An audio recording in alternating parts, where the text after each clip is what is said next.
if your customer cannot retell your value proposition Yeah. internally and externally, you do not have a GTA motion Yeah. Yeah. because you've neither allowed them to capture the value or deliver the value or communicate the value. It is your job as a part of your go to market motion Yes.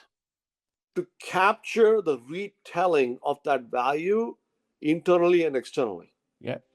And if you don't help them do it, you haven't done your job. Hi there. This is Vijay Damojipurapu, and you're listening to the B2B Go-To-Market Leaders Podcast.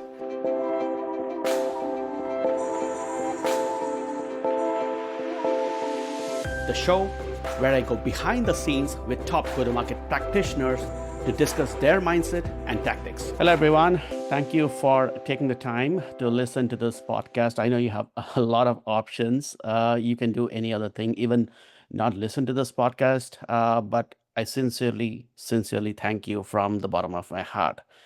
With that, today I have yet another amazing guest.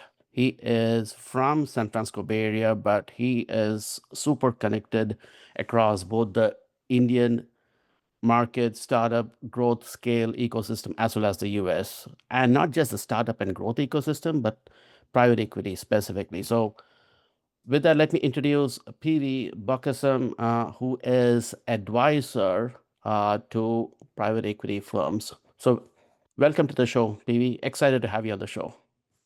Thanks, Vijay. I'm so happy that you're running a podcast dedicated to robust go to market conversations. And I know you've interviewed a bunch of my friends and colleagues in my network. So I'll keep sending you better names than the one that you have today.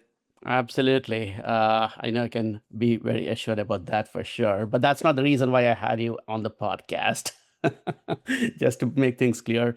So I start the conversation around this central question with each and every guest on my podcast. And the question to you, which I'm going to pose to you, is how do you view and define go to market?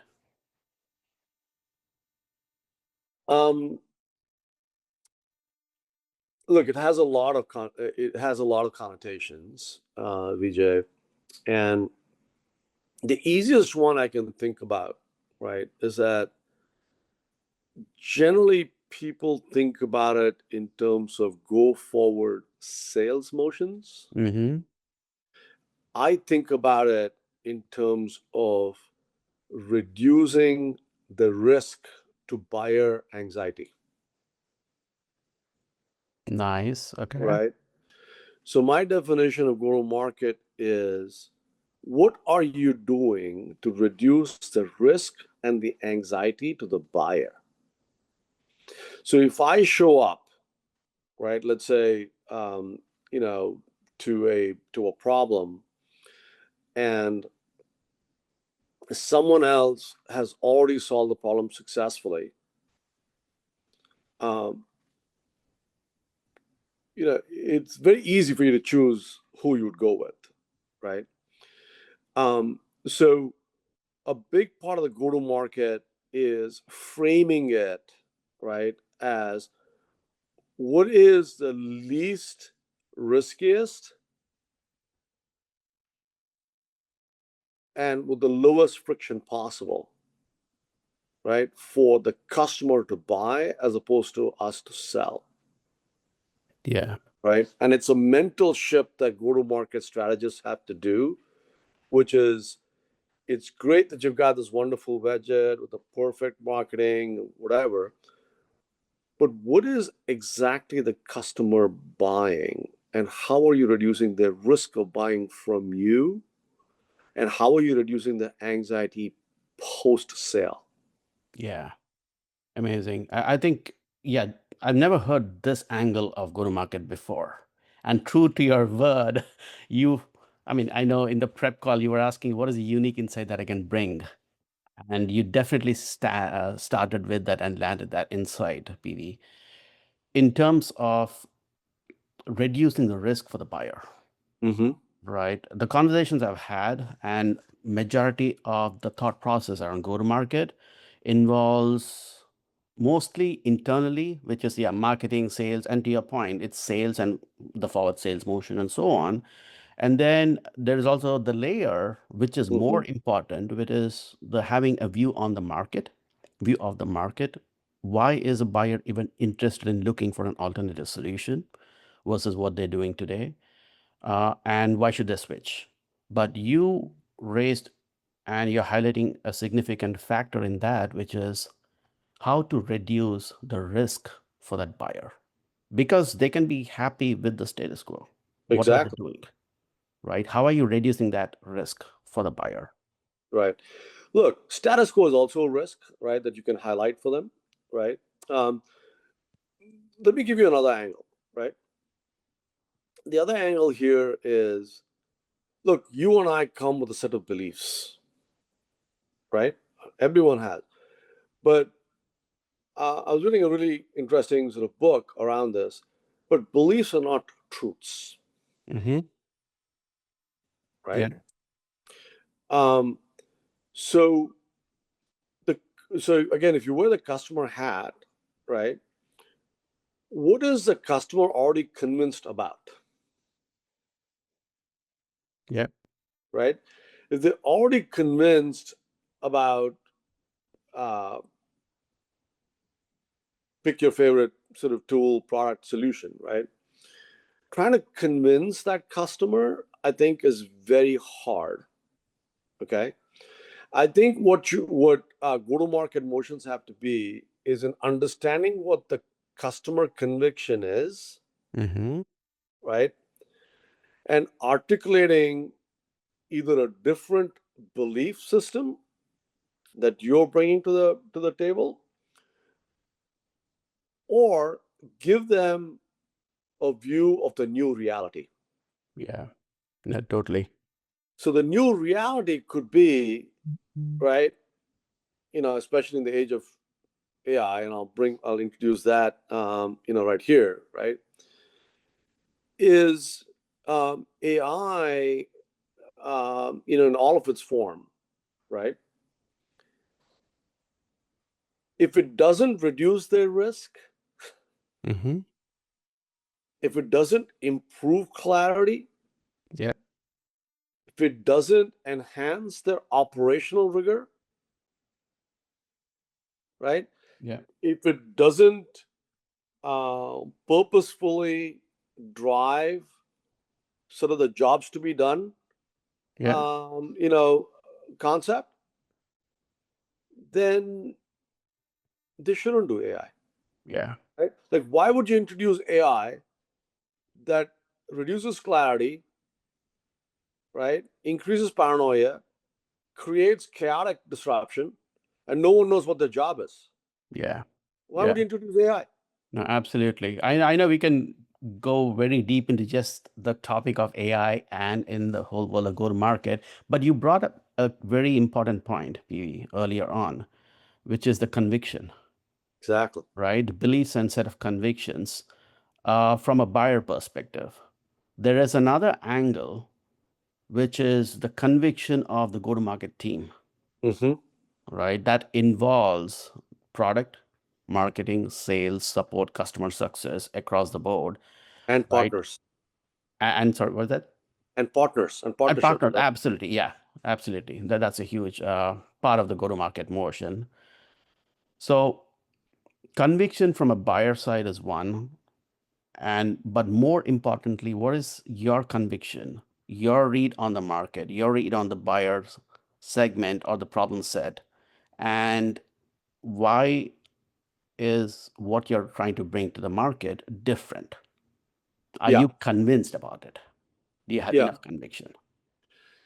So look, here there, let me introduce sort of two concepts, okay, which I think is unique to how I spend a lot of my time thinking about go-to-market motions, Mm-hmm.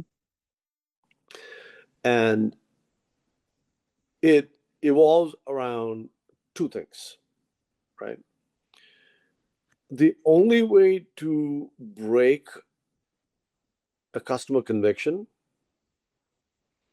that they already believe, right, or already have for whatever reason, right, Yep. is to have measurable proof. Mm-hmm. Okay. Right. Now, that might still not convince them, Mm-hmm. Yeah. right? It was still not convinced to kind of change, right? Hey, look, I've never gotten fired for buying IBM. There's no reason for me to believe that moving from IBM Watson to Claude Code is going to buy me anything, Yeah. right? That's it, right? There's nothing you can do about it. Right. It doesn't matter what Claude Code says, or Cowork, or Design, or Mythos, whatever it might be, Yeah. right? Let's say we're an IBM shop, right? So so then the question really becomes, right? Um, what can you co-opt, right, as um, the incentives to change behavior, Mm-hmm. Yeah. right? So if you cannot um, change a customer's mind, right, or their conviction, you then have to move to what is a coalition Mm-hmm. of incentives that I could create for them that would change their belief. Yeah. Like, what incentives can I put in place, Right.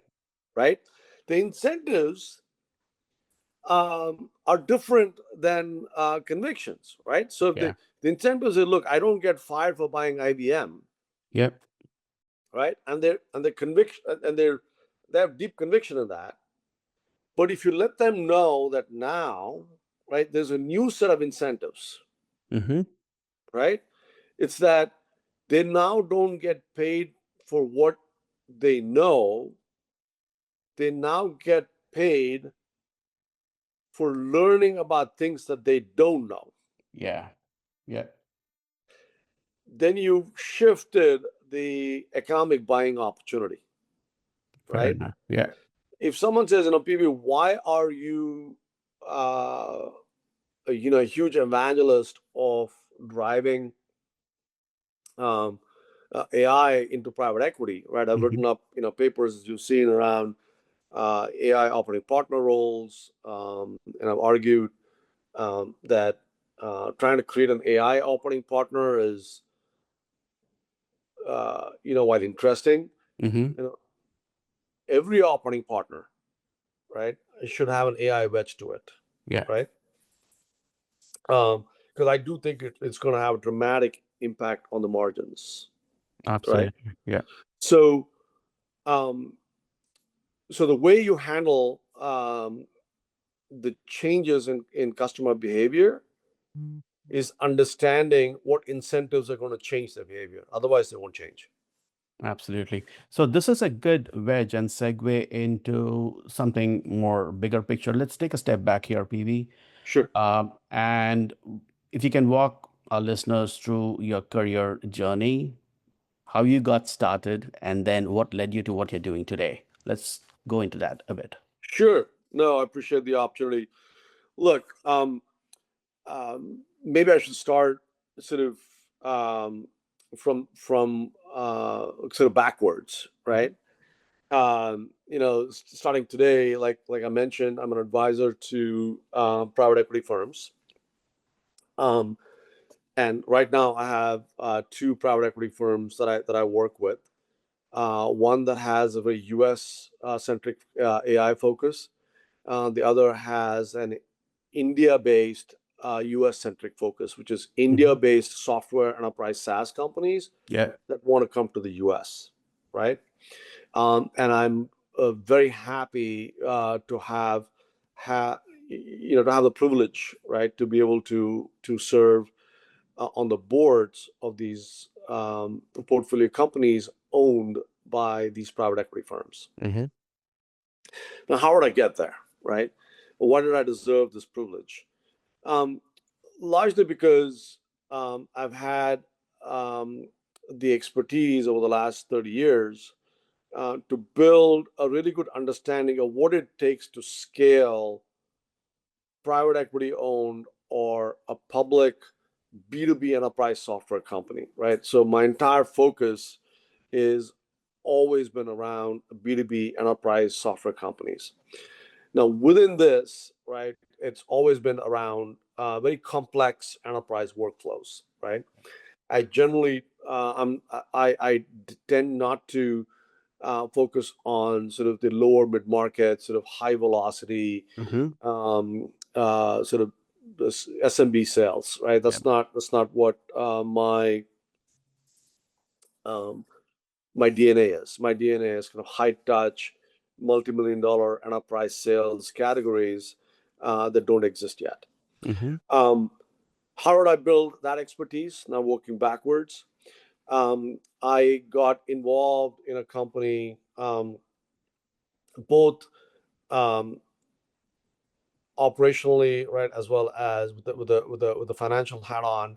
I got to be a part of a venture firm, Mm-hmm. right, a crossover venture firm, both on the East Coast and the West Coast.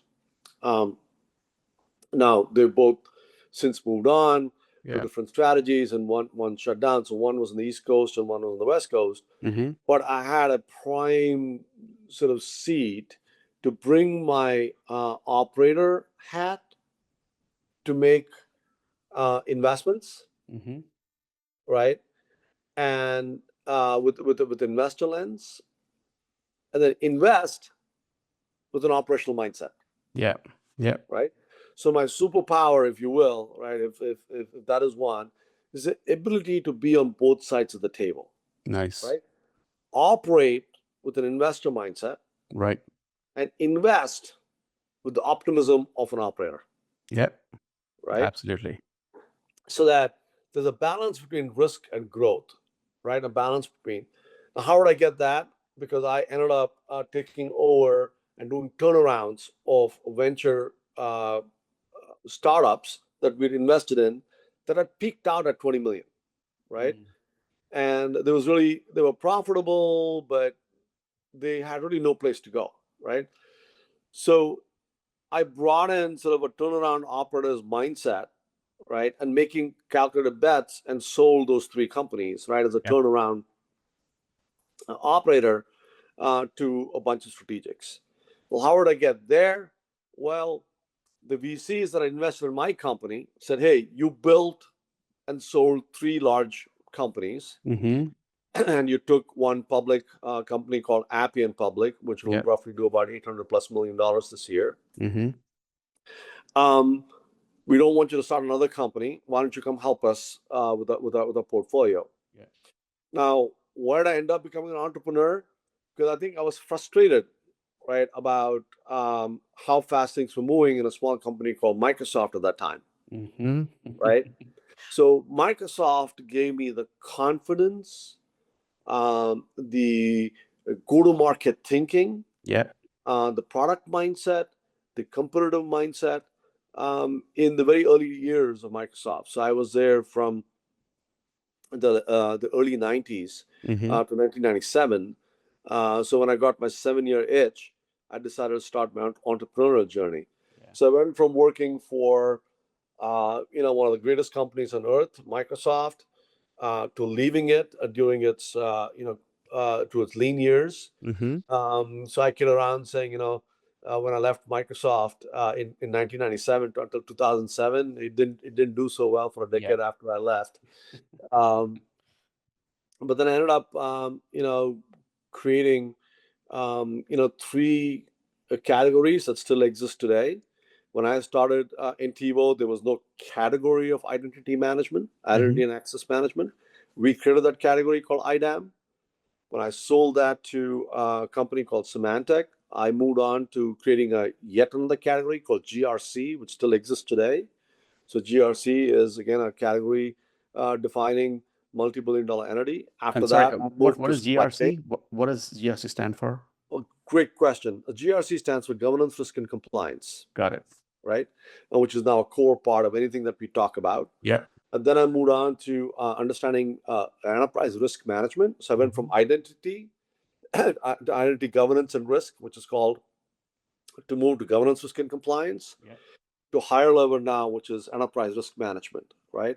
Then I took that risk management mindset and moved to private equity, right? Very cool. Because underlying venture and private equity capital allocation is the notion of understanding how to underwrite risk.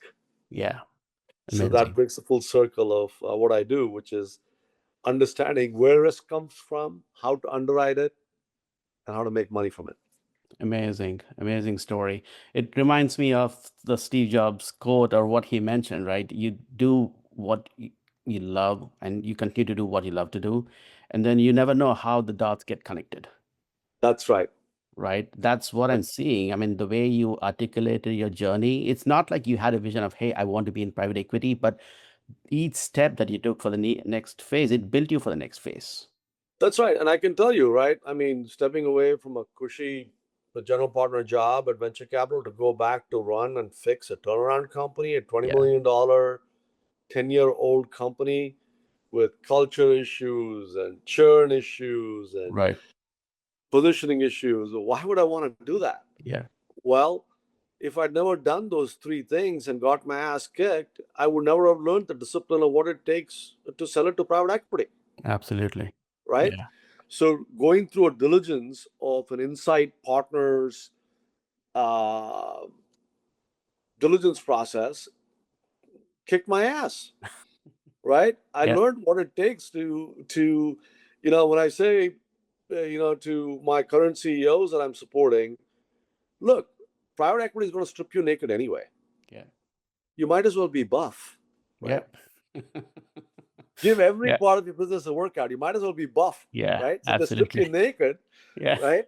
That's a good visual, actually. It's a good metaphor. Exactly, right? You might as well be buff, Yeah. right? And if your arms are strong, your legs are weak, then they'll tell you go do Yep. more workouts of your legs, right? Yeah. Or if you're you know because not everybody can be strong in all areas, right? It takes a lot of reps in a lot of different areas to get really Mm-hmm. good at it. Mm-hmm. So you have to be really, really clear. Are you a product driven Mm-hmm. enterprise? Are you a sales driven enterprise? Yep. Or are you more of a market partner driven enterprise, right? And all three have three completely different GTM motions, Absolutely. Yeah. right? And all three have completely different CEO DNAs, right? You can't take a product GTM DNA and put them in a sales GTM DNA, Yeah. and you can't take that DNA and put it in. So I've had the unique fortune of having sort of screwed up companies in between to learn the other DNA, Yeah. right? Because I was a product driven, um, GTM guy before because product came first. Mm-hmm. Then I realized, no, it's really about understanding, buyer persona and Yep. thinking about it in buyer terms. So I kind of moved it to a sales, DNA, Yep. and I realized that man, to truly scale, right, from the 0 to 20 game is different than a 20 to 100 game. If you want to go from 100 to 400 or from 400 to a billion, you have to understand the partner DNA because Yes. you can only take it so far. You have to Yep. completely change the thing. Like you're not going to be able to sell. You'll have to do influence sales, right? Right. How do I get Accenture or TCS or Persistent or any of these Mm-hmm. companies to build $100-200 million practice on my product and my platform, Yeah. which I can get, Yeah. 60-70% of it, Yep. right? So how do I make that turn? So all three DNAs have three different mindsets, and now I get to help other companies go do that.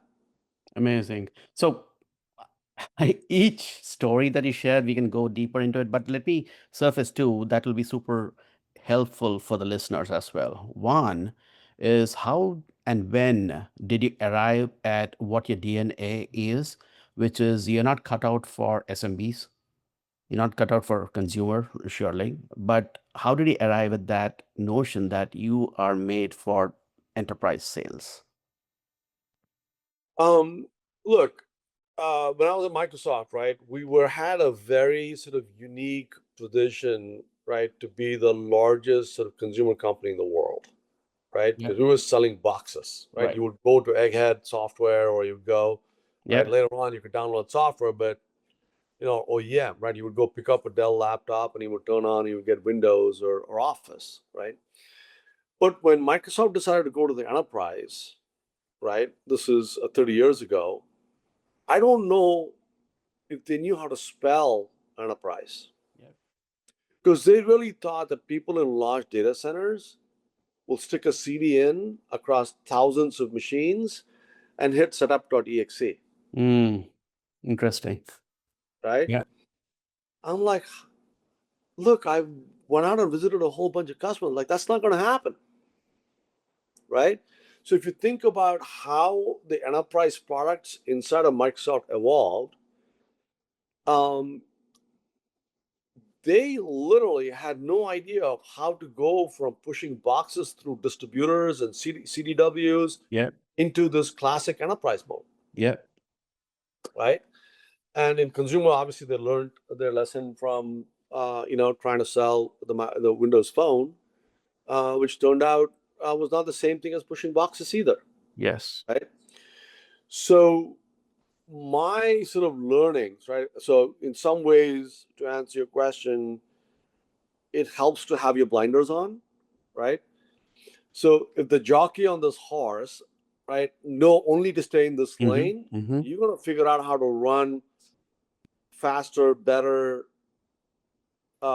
smarter, and more efficiently in that lane, Yeah. right? So the Yeah. only lane that I know is B2B enterprise software. Now, has since that software lane has evolved from selling enterprise software to selling what I'll call ghetto SaaS, Mm-hmm. which is ASPs, right? Like hosted PeopleSofts and Yeah. hosted Yeah. Oracles, Right. to uh, pure SaaS, right? To SaaS that was sold in a in an enterprise software world, to SaaS that was sold as subscription software, Mm-hmm. and on-prem software sold as subscription Right. software, to now, right, which is vertical, SaaS software that can potentially be sold as services, right? So um, uh, uh, it's it's purely software as a service evolving from services as Mm-hmm. software, Mm-hmm. which largely driven through forward deployed engineers that we should talk about, Right. to what I'll call outcome based software, Yeah. Yeah. right? Which is, you only pay for the outcomes that I'm producing, Mm-hmm.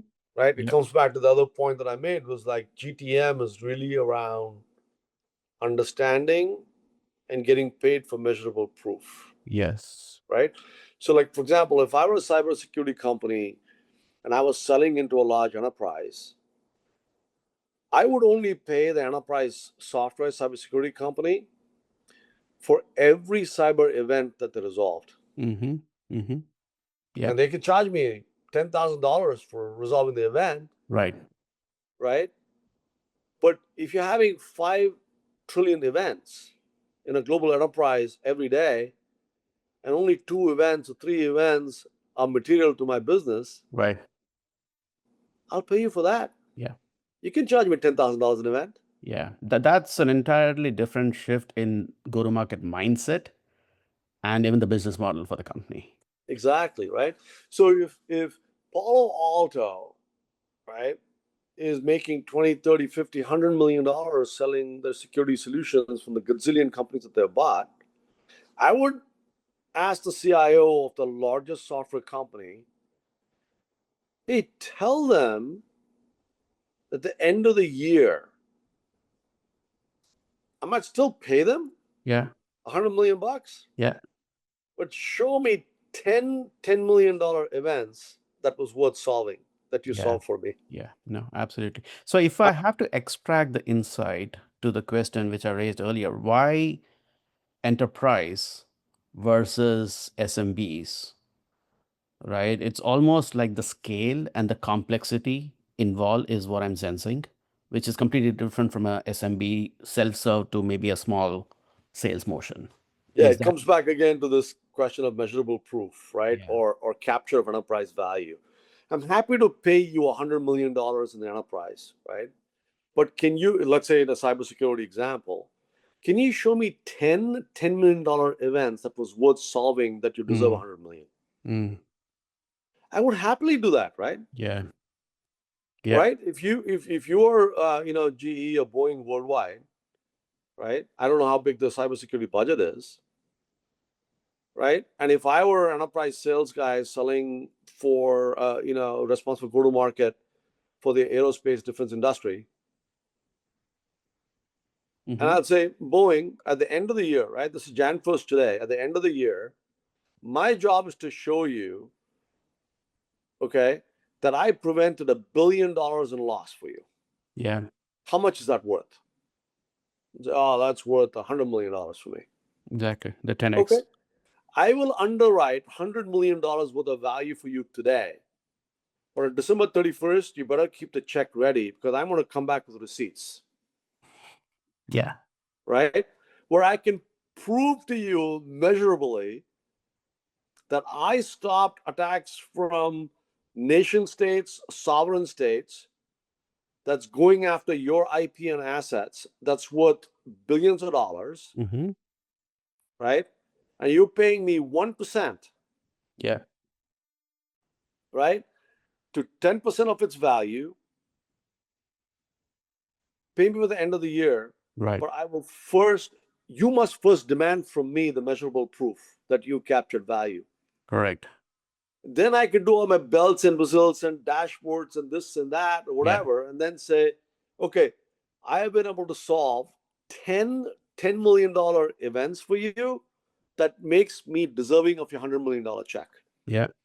Yeah. And by the way, if you remove me for next year, Right. Yeah. you will have no idea, Yeah. Absolutely. And right? that, What risks you're underwriting for the upcoming year. right. Absolutely. I mean, especially for enterprise or even mid-market, but enterprise, it's super, super critical to be clear on how you're so sticky in their existing workflows. That's the example that you're giving, right? Which is for all the cybersecurity events or attacks that were prevented because the product and the solution was sticky, it's like they're super embedded. I mean, to take that out, I'm coming from a go-to-market lens now. It's to take that out is a lot more expensive. And going back to the point that you were mentioning earlier, PV, which is like it's all about how do you understand and reduce the risk while delivering the value. Yeah, 100%, right? So I'm going to add one more layer to it, right? If your customer cannot retell your value proposition Yeah. internally and externally, you do not have a GTA motion Yeah. Yeah. because you've neither allowed them to capture the value or deliver the value or communicate the value. It is your job as a part of your go-to-market motion Yes. to capture the retelling of that value internally and externally. Yeah. And if you don't help them do it, you haven't done your job. You say, I Absolutely. provided value, PV. Okay, show me where it is. Right. Tell me who's communicated to whom. Right. And has your customer told its internal customers Exactly. why Vijay's software is valuable? Absolutely. And so Okay. spot on, right? And just 2 days ago, I was in a workshop. I conducted a workshop, cross-functional with product and sales across the board when they're looking to do like a massive displacement for a big competitor. My whole point was, yes, you can build an amazing narrative, but are you enabling your champions in your target accounts to tell that story on your behalf? Right? They may be passionate about your product and what you bring to the table, but do they have, again, on an emotional basis, have you moved them and enabled them to tell the story internally on your behalf? That is super critical. Exactly. Exactly. Look, I don't know how much time we have left, right? But I do want to make sort of a couple of critical points, right, when it comes to enterprise GTM motions, Mm-hmm. right, especially in the context of the uncertainty, right, and the fog that surrounds us, right, around macro, micro, geo Yeah. um, risks. Okay, my view is that the GTM leader, right, their only job is to be the clearest thinker Mm-hmm. and doer in moments of great uncertainty and risk. Yeah. If you're not providing clarity that we talked about, right, earlier, right? If you don't provide that clarity to the customer, you're just adding more risk to the customer, Yes. Yeah. right? And I think the reason why people get away with selling complex software, especially in a cybersecurity in a world that keeps on giving, is because the target keeps on moving, Right. Mm-hmm. right? So how come we have now multi-billion-dollar security companies, and the security threats keep going up and up, Yeah. right? Absolutely. Yeah. That's why I think that's why I think you have to really kind of think through and say, okay, what does this new enterprise stack look like, Mm-hmm. right? So I approach it from a capital allocation perspective again, Yeah. right? If I have $1 today, would I spend it on product, right? I.e. compute, Mm-hmm. right? Because will I spend it on customer, Mm-hmm. right? Customer marketing, customer education, customer Yep. coordination, customer context, customer trust building, Yep. right? So think of it as, as building customer trust, Right. right? Or will I spend the dollar on vanity marketing and vanity metrics, right? Yep. Which includes, by the way, hiring a whole bunch of people, Mm-hmm. right? So will I so to simplify it, right? Well, am I going to spend that dollar on compute, i.e. code, Yeah. or am I going to spend the dollar on reducing risk for my customer, Mm-hmm. or am I going to throw bodies at the problem? Yeah. Labor. Yeah.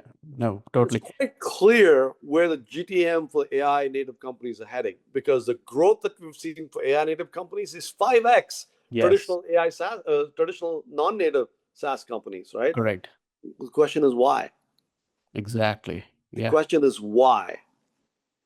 Because the Right? cost of building has come down drastically, which Exactly. means they need to focus more on to build that kind of traction. They need to clearly understand the buyers and the go to market and the distribution. If you Exactly. can nail those, because the product building is becoming commodity with AI. So it's Exactly. Exactly. Exactly. So to me, right, if you think about sort of, I think I've shared with you sort of my view on what the enterprise stack looks like, right? To me, yeah. an enterprise is a system of systems, Mm-hmm. Mm-hmm. right? Yeah. At the lowest layer, right, which is foundational, is a system of trust, Right. right? At the topmost layer, right, is your system of engagement, a system of interaction. Right. Everything below that, right, are what people are jockeying it for. Am I a system of record? Am I a system of intelligence? Am I a system of orchestration? Am I a system of journey? Am I a system of context? Yeah. Whatever, Yeah. right? But before you layer the compute stack on, there is a system of trust. The question is, for that, given the dollar, are you going to first create the system of trust with your customers so they can believe you, Yeah. Yeah. right? Or you're going to simply buy more computer and buy more code, Mm-hmm. right? Or you're simply going to add more people so you can sell more bodies and systems to go solve the problem, Absolutely. right? Yeah. So how you allocate capital in this new enterprise stack across computational elements, across context specific, workflow specific enterprise issues, Mm-hmm. coordination between silos, AR, AP, invoice, goods receipts, supply chain, Yeah. right? Coordination, or the foundational trust. Now, I know you and I talked about this, and you shared this framework early on. So to make it more actionable for the listeners, it'll be more relevant and useful if you can apply, like, how are you applying this framework to the portfolio companies, the companies that you're advising, or you might have applied in the three exit scenarios that you had. I'll leave it Yeah. up to you. Like, how did you apply? And if you can share a success story and a pivot story. Yeah. Look, it's a little sort of higher and bigger than that, Vijay, right? Which is Yeah. that um, it's a philosophy and a framework for go to market, Yeah. right? Um, it's how do you view the enterprise, Mm-hmm. right? Both as a buyer and as a seller, Right. right?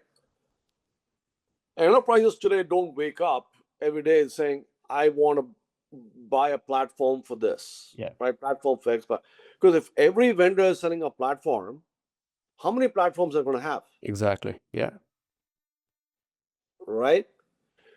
So it's like saying, like it's like in your kitchen where every element, in your kitchen, right, is a plate or a bowl. Mm-hmm. What are you going to do with 100 Yeah. How bowls? many more? Yeah. How Exactly. many more do you need, Yeah. right? You need to have a combination of multiple things, Yeah. right? So the question really becomes, right? If you consider, a good analogy might be, right? If you consider enterprise, right, um, itself as a platform, Mm-hmm. right? Because they're running the business today, right? It's Right. not like they're right, and it may have legacy systems, whatever, however you call what the systems are, right? Mm-hmm. Legacy or foundational. That is the core system that they're Yeah. running today. That Yeah. is the core platform. Right. You can't come around and say, here's another platform. Mm-hmm. Mm-hmm. So my first counsel to listeners is don't try to sell a big P platform. Yeah.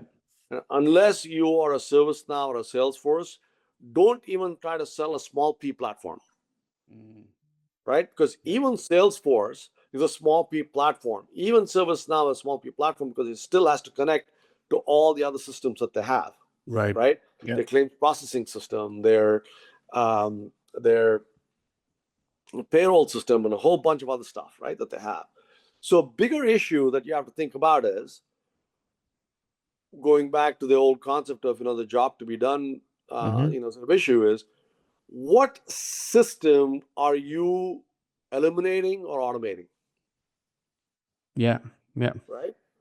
So that's why I think systems of records are not going to go away, right? Systems of measurement, the observability part is not going to go away. Mm-hmm. Systems of intelligence are not going to go away, right? These insights and other sort of dashboardy type applications, they're all going to be submerged into saying on what customer journey Mm-hmm. will the system be applied, Yeah. right? So I think most AI native SaaS applications are going to be systems of orchestration Mm-hmm. of either a system of record interacting with a system of intelligence, right? Or a system of customer journeys, right? That is based on a layer of trusted LLMs, right? Yeah. Where that they're not hallucinating, right? They have actual enterprise data with enterprise LLMs built into it Mm-hmm. that has these systems of journeys that sit on top of it Yeah. with a very compelling system of engagement, Mm. right? And the system of engagement doesn't necessarily have to be chat, right? It could be um, a video walkthrough, Yeah. right, of how to audit a shop floor filled with robots, Absolutely. Yeah. right? So it's no longer a set of documents that I throw at you saying here's a bunch of compliance documents. No, Mm-hmm. this is actually a physical video walkthrough that you will take your phone and walk through the compliance and safety practices of in a shop floor that Yeah. has humans and robots working together, No, amazing. right? So when you bring this framework and the lens to some of the companies that you're advising, I'm just looking up on your LinkedIn, maybe ProHands or other companies that you're advising, or maybe you applied or you built this insight when you were turning around as a CEO, right? So how did you actually translate that, and what was the guidance in terms Yeah. of the go-to-market, like of execution from an execution perspective? How did that have to change? Yeah, again, you got to put yourself in the minds of the buyer, Yeah, right? Not the seller. yeah, What is the customer buying? Not what we're selling, right? right. If the customer is buying a system of journeys for claims processing, Mm-hmm. right? The output that they're looking for, the measurable proof is the cost of processing an insurance claim was $38. Mm, Can I make it 38 cents? yeah, yeah, So, what system should be in place that captures the $38 cost that they're doing without us and the 38-cent cost they're doing with us, mm, right? And you could show that the system's in place underneath it that says, mm, here is where you're capturing value, and here is why the cost of approval or the cost of denial of a particular claim went from $38 to 38 cents, yeah, right? So I'm selling them a particular system, mm, right? Not selling them a platform, right, right? yeah, Which means that professional services, implementation, partners, this, that, and the other, all goes away, right? mm-hmm. What you're telling the customer is, hey, if I show you the reduction in time, cost, and value from $38 to 38 cents, Yeah, right? And it's captured here, and you're doing more throughput per claim officer every week than you did before you put our system, mm-hmm. right?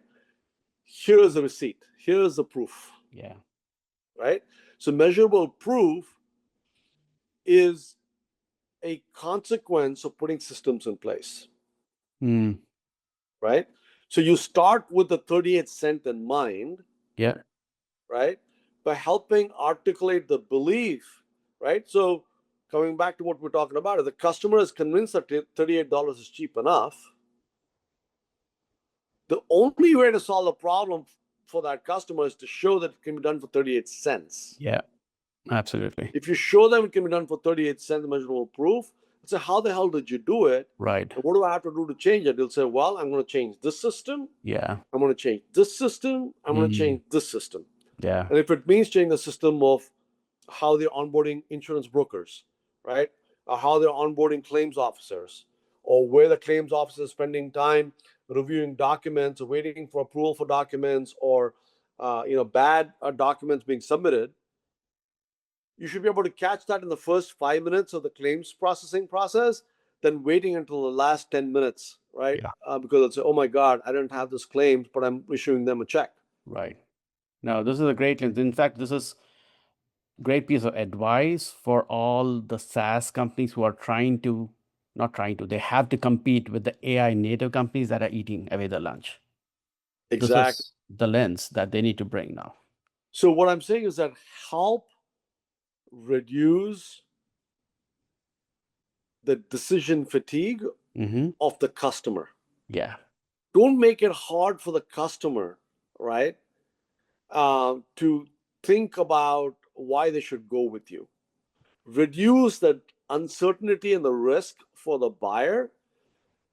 And by doing that alone, Vijay, you become a trusted partner because you're telling Vijay, you understand I'm reducing the risk for you, Mm-hmm. right? Mm-hmm. You understand that by going with us, it's less burdensome for you, Yeah. right? It is a less riskier decision than staying with what you have today Yeah.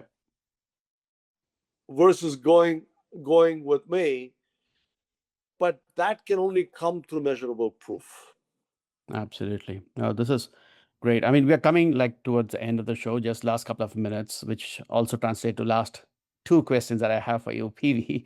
Sure, One is you're super active in the private equity world, both from an investor as well as from an operator perspective. You sure. definitely have the eyes and ears of the CXO level, like the CEO, CRO, CMOs. What is that one topic, if you were to bring it down to that one topic that is super critical for the next 6 to 12 months? For whom? For that for the, let's say it's for the private equity owned companies from a go to Um, market perspective? are you talking about private equity as owners in an existing company, or private equity looking to acquire companies, or private equity companies that own SaaS companies to think in terms of GTM? Wow, okay, so I never thought from those three angles, uh, but using that lens I would say, let's just take the example of a private equity owned company today, Okay, right? From the operator's lens who are within that company, okay. what is that one thing from a go-to-market angle that is really top of mind for them for the next 6 to 12 months? Um, Again, this may sound very banal, right? But customers teach humility, Mm-hmm. Yeah. right? So for private equity owned operators and CEOs to listen to their customers on how uh, uh, uh, is how AI can be embedded into their enterprise workflows is not just one of product Mm-hmm. and GTM selling. Yeah. It's about adoption and diffusion Mm. into the enterprise, right? So understanding that most technological advances have only come from one and only one thing. Yeah, and you know what that is? Adoption takes time, and where the time goes is in organizational redesign. Yes. So people talk about change management. What they really mean by that is it's not enough to enable everyone with Anthropic Cloud Code or Cowork or Design or Mythos. It's after you give them all that, Yeah. right? What is the impact to the organization, and how does the organizational design change, Mm-hmm. Mm-hmm. right? Yeah. To absorb it, right? Right. Because roles are going to change, tasks to be automated have completely changed. Yeah. There's hours and hours of automation that was done that suddenly freed up 30 hours of a business analyst time. Yes. How are you going to redeploy those 30 hours of their time into productive use Mm-hmm. instead of saying you just laid off, right? Yeah. So I think Yeah. private equity has to have a mindset that it's not just about cutting costs, improving margins. Is how do you organizationally redesign your $3,000 company to behave like a $10,000 company, 10,000 person company, right? That has Mm-hmm. that's producing 10x more margins, Yes. right? 10x Yeah. more growth, the same amount of allocation of capital, Yeah. right? Yeah. Without leverage. Yeah. Yeah. I think we should do a follow-up podcast later in this year, which is around AI challenges and deployment for private equity owned companies. I think that's an entirely Let's a do that. huge topic in itself. We should definitely do that. But last question before I let you go, I know you have a flight to catch. If you were to turn back clock to day one of your career journey, Uh-huh. what advice would you give to your younger self, the younger PD, who's just about starting the career?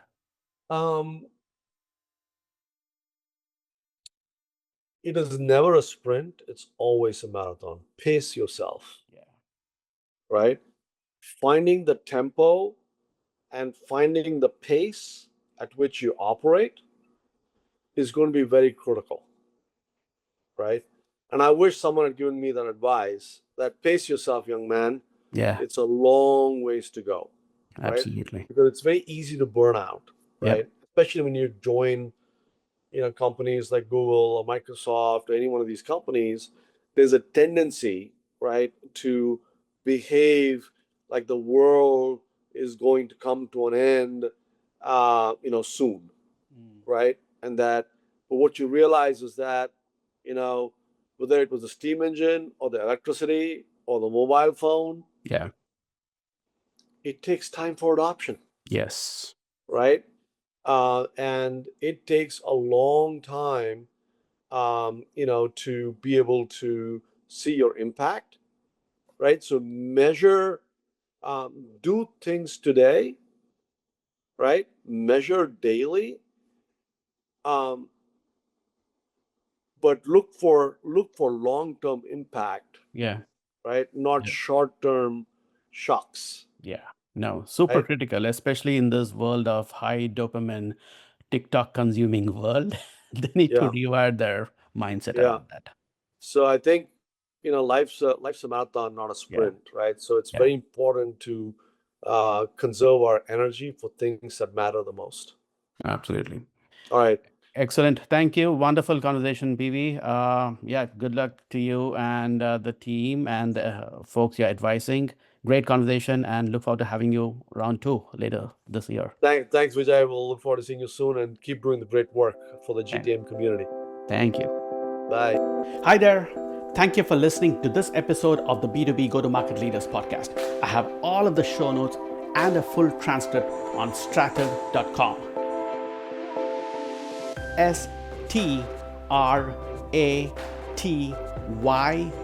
STRATYVE.com. Subscribe on Apple Podcasts or wherever you get a podcast. Leave a rating and a review. Your comments will help other go-to-market professionals find this podcast.